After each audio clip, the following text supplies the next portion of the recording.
This is a summary of the novel Flowers for Algernon, written by Daniel Keyes. This novel was published in 1959, and it follows a man by the name of Charlie Gordon. So, the novel begins with Charlie Gordon working at this bakery. At this bakery, the people around him, even though that Charlie thinks that they're his friends, they're not really his friends. They are making fun of him because he is retarded. In the novel, Charlie goes to school. He goes to a disabled individual school where he is being taught how to, read and write by a woman by the name of Alice. Alice is his teacher. They're around the same age. Charlie is 32 and she's around that age. So the novel looks at Charlie's progress because Charlie in the novel he is selected to be part of this procedure where they're going to make him smart. These scientists come up with this new plan, this procedure where they're going to go into Charlie's brain. They're going to have a surgery where they go into his brain and they're going to make some altercations and where they're going to make him smarter. So with the help of Alice, his teacher, encourages him, and Charlie goes and he accepts this because he wants to get smarter for himself. He wants to learn how to read. He wants to be like everybody else. So the novel sees Charlie, he's gonna go through with this. And before the procedure, we see that the scientists have a bunch of tests on Charlie. They want to see how smart he is. So they have several tests. They make him look at these cards with pictures on them. They have several tests to test his intelligence, but he really doesn't do really well at any of them. One of the tests that's really remarkable is when he is facing against this mouse for this race. This mouse has already gone through the procedure that Charlie is about to go through, so it's a very smart mouse. And they make Charlie test, his regular intelligence, and they make them race for this maze. And the mouse beats Charlie a lot of times, and he gets really sad because he's like, "I'm so dumb that even a mouse is beating me." So this really hurts Charlie. And then we have the operation. The operation is successful, and slowly, really slowly, we see Charlie. He starts to get smart. The smarter he gets, the more he starts to understand about the people around him and life in general.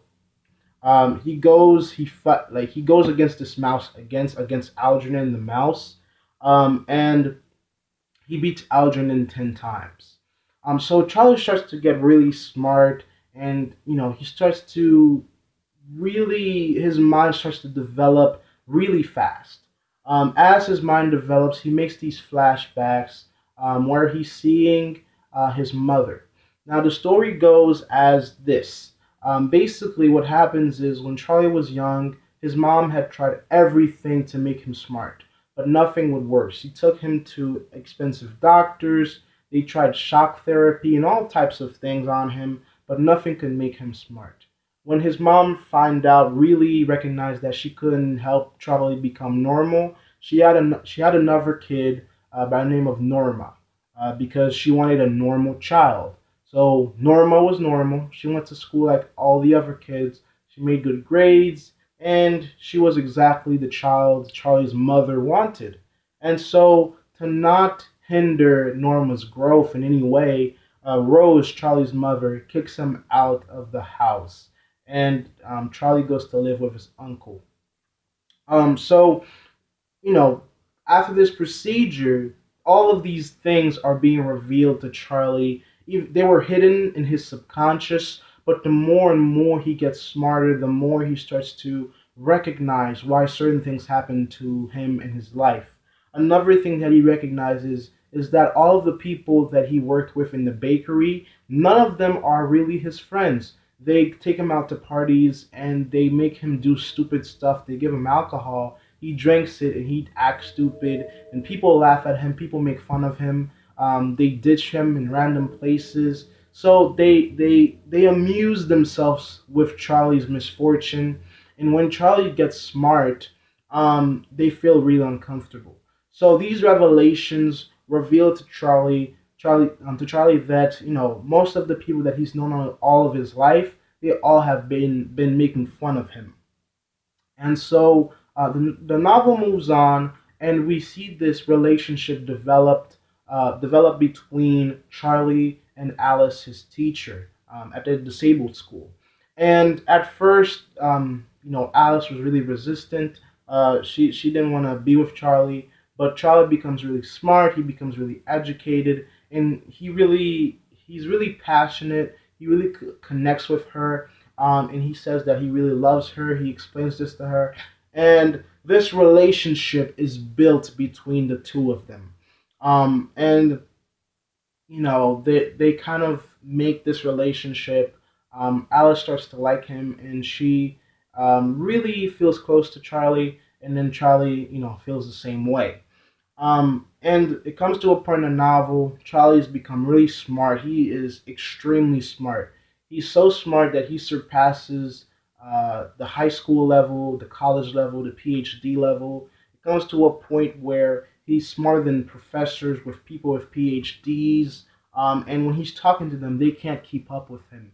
His IQ goes up to 185. This is a person who didn't even have an IQ above 40 or 50, and now his IQ is skyrocketed to numbers that are not even on the charts.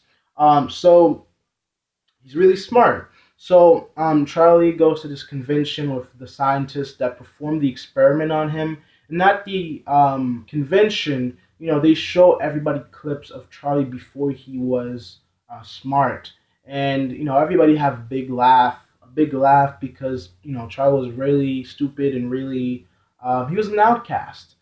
So they have a big laugh at him, but what they don't recognize is that Charlie has become so smart that he has surpassed all of them, and that he figured out that the experiment that the doctors did on him and the mouse Algernon, he figures out that there is a flaw in it. He figures out that the experiment is not everlasting, that it is temporary.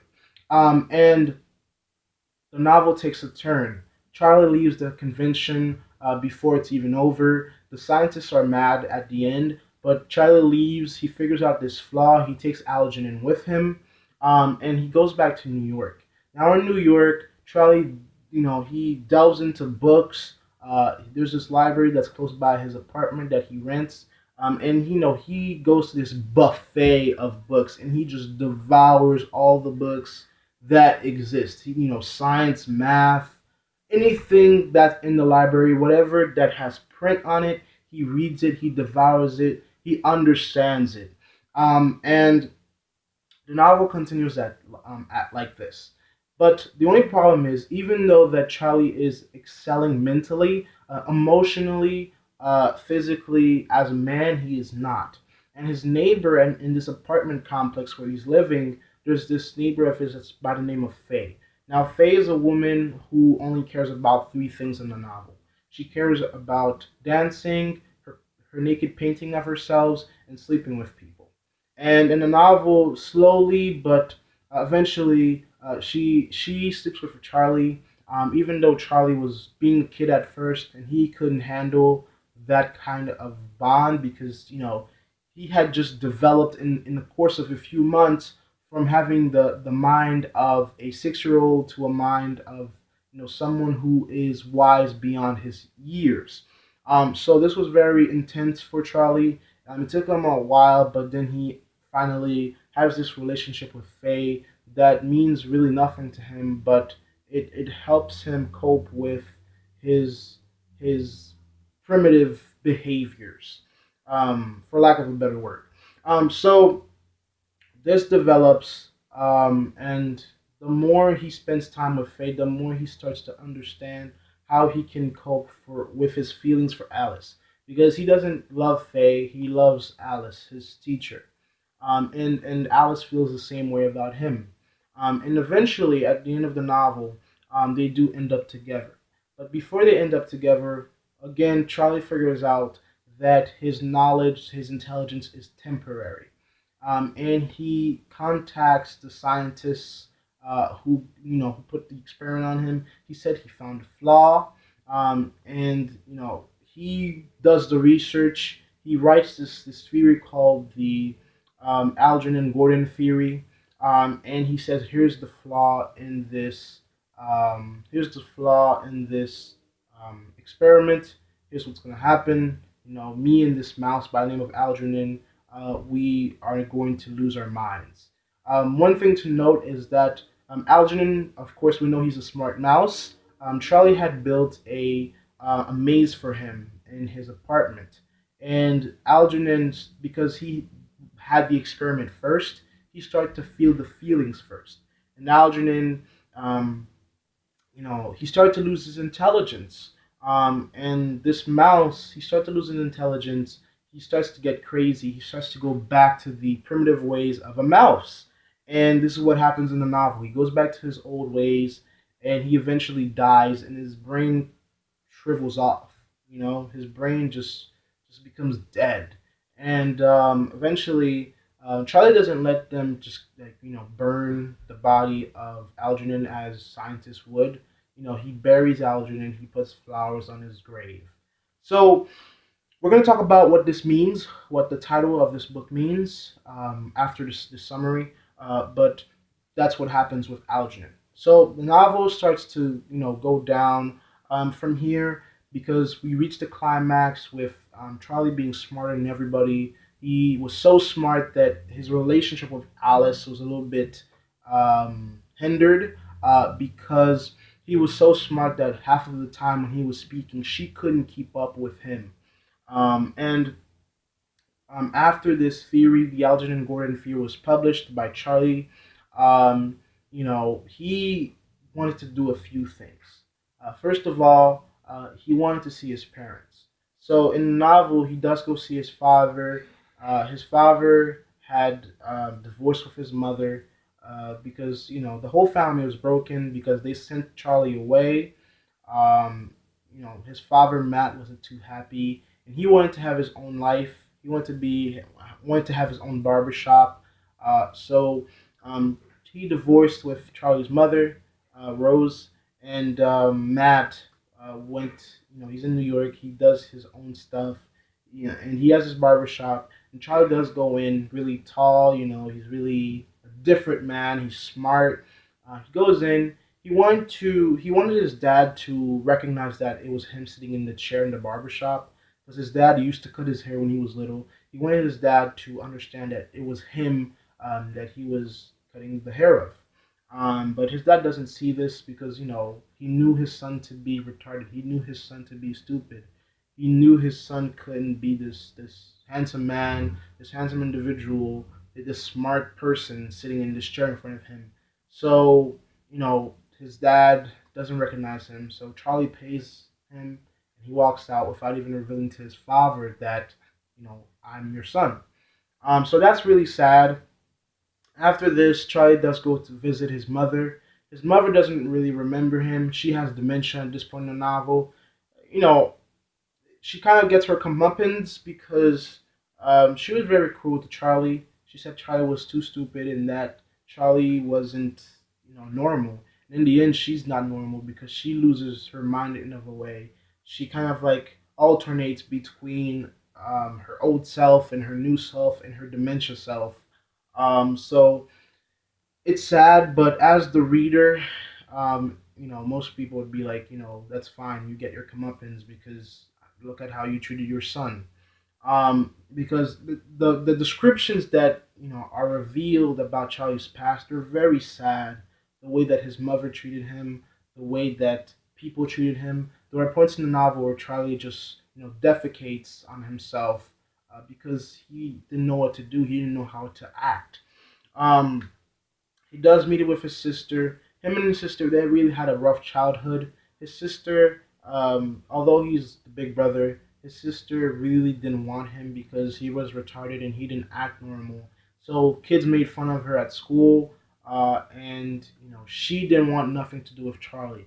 But when Charlie became smart, she was like, I have a big brother now, which is really bad because a lot of times people, when you have money, that's when they want to be with you. When you have intelligence, that's when they want to be with you. So as soon as her brother obtained intelligence, she was like, "Oh, I have a brother now." So she kind of like froze off all of the things that went through their childhood and tries to act normal. But Charlie doesn't reveal to her that his intelligence is temporary, and she just they have a little reunion. They kind of bond a little bit, but Charlie runs out.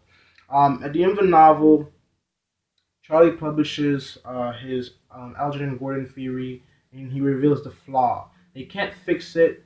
They just know that there's a flaw, that this thing is only temporary. It works for a while. And so that's what happens. But in the end, we see that Charlie is losing his mind slowly and slowly. He's having these images of his old self coming back. He's taking possession of his own body. Um, and that's how the novel really ends. In the end, we do see Charlie and Alice. They have their moments together. They have their final moments together because when Charlie starts to lose intelligence, there's a place where he reaches the intelligence level of Alice, and she comes into his apartment. They rekindle their relationship, and they spend the last time, their last times together, as Charlie's intelligence decreased. So they got together. They were a couple for a while. And Charlie loses intelligence. He reverts back to his 6-year old mental self. 32-year old in the in 6-year old in the body of a 32-year old. And the novel really ends with Charlie going to this home where people who are retarded stay, and he's being taken care of there. And that's really the whole story. It's a very interesting story. If we're analyzing this, for this part, what we need to recognize is that the novel was written through Charlie Gordon's perspective. When you start reading this novel, there's a lot of spelling errors. There's not punctuation. There's a lot of mistakes. It's because Daniel Keyes, when he's writing this novel, he writes it in Charlie's perspective. So the beginning, the first few pages, you see that Charlie is explaining everything that's happening around him. I can't speak. He's explaining everything that's happening around him, and it sounds that it's coming like from a 6-year old. But after the operation, the writing becomes something else. It becomes very intellectual. It becomes very smart.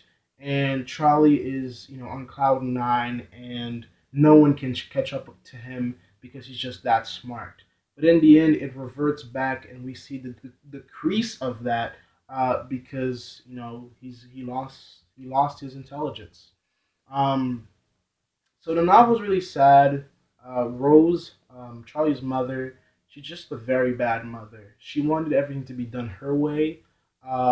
She didn't love Charlie. She just wanted a normal child. Now that can be understood, but still, you didn't have to abuse him. You didn't have to force him to do something that he couldn't do. Yes, Charlie wanted to be smart, but his brain wasn't made that way. Um, if she accepted him the way he was and tried to love him anyway, maybe she would have found something in him that could have helped her as a mother. Her problem is that she wanted everyone to believe that she had this perfect family because she's always cleaning her house. She's always making everything look nice and pretty because she wants to create this world where her son's normal, her daughter's normal, and she has this perfect family. But that is unrealistic. No one has a perfect family. No one is perfect. So she tries to obtain this perfect spectrum, or this perfect place in reality where she can control, but that doesn't happen. Norma doesn't really become anything special. She's a normal person, but she's just normal. She doesn't, she's just normal. Charlie had no sorrows, right? And that's a question that this novel begs. Um, when Charlie was retarded, he thought that everybody around him, everybody in the world, was his friend.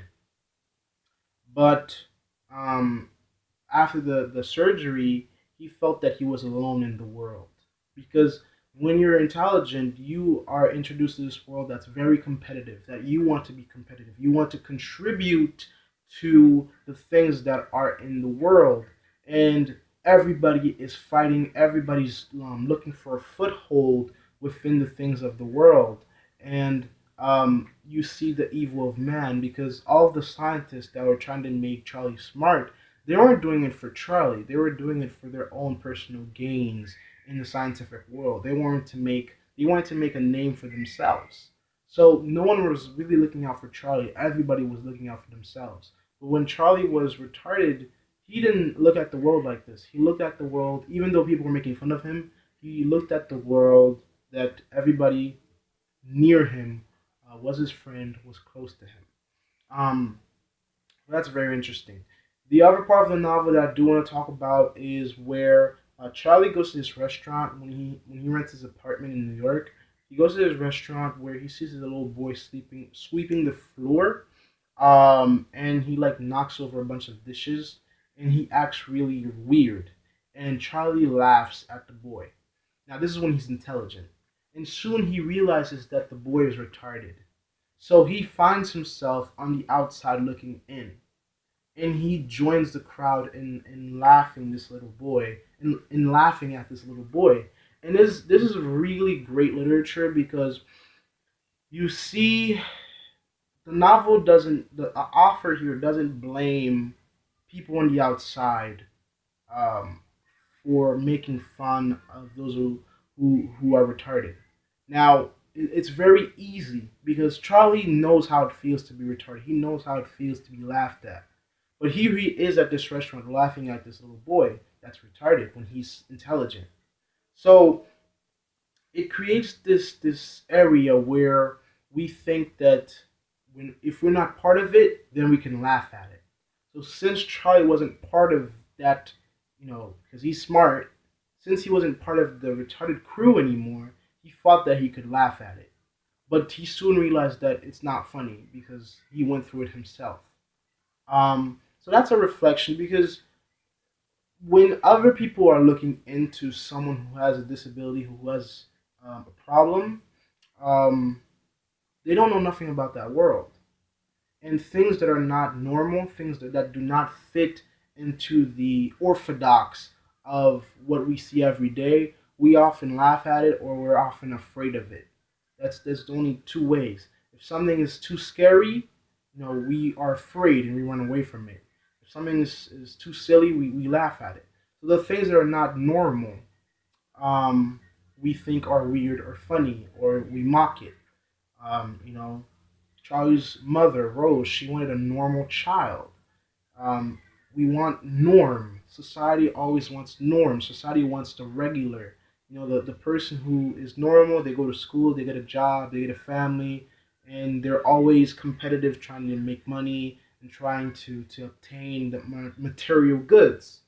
But the novel kind of says that, you know, when we are in that material drive, we don't think of anything else but material gain and ourselves. But Charlie, when he was not in that drive, in that mentality to just be normal, to just be in that crew of getting more, he was happy. And he was genuinely happy when he was retarded. The novel is not saying that people should be retarded. No. The novel is saying that what what is true happiness? Because being intelligent only made Charlie alone and sad. The novel also brings up Plato's allegory of the cave. If you know of Plato's allegory of the cave, you know that there's a man. He lives in a cave all of his life. He's brought out. He's introduced to a new reality. In the cave, he was surrounded by darkness, and that was his reality. He understands everything through the darkness, through the lenses of the darkness. But when he is introduced to the world, he sees everything through a whole new other lens. And the world that he came from, is strange to him. When he goes back down to the people in the darkness, he seems as if he has no eyes. So this book questions perceptions and how we view things and how we question things and how we value things. So happiness comes to this a lot because sometimes ignorance, even though ignorance is bad, well, depending on who you ask, ignorance shelters some from seeing the truth because the truth is not always pleasant. So, was Charlie more happy when he was retarded? And maybe that's why he turns back to his old self. Or was he better being intelligent and alone? Because there's a point in the novel he reaches a level of intelligence so far that he can even communicate with those around him. So that is the novel, guys. That is the analysis. Thank you for watching. Please like and subscribe. Leave a comment. Tell me if this video helped or not. And I'll see you in the next video.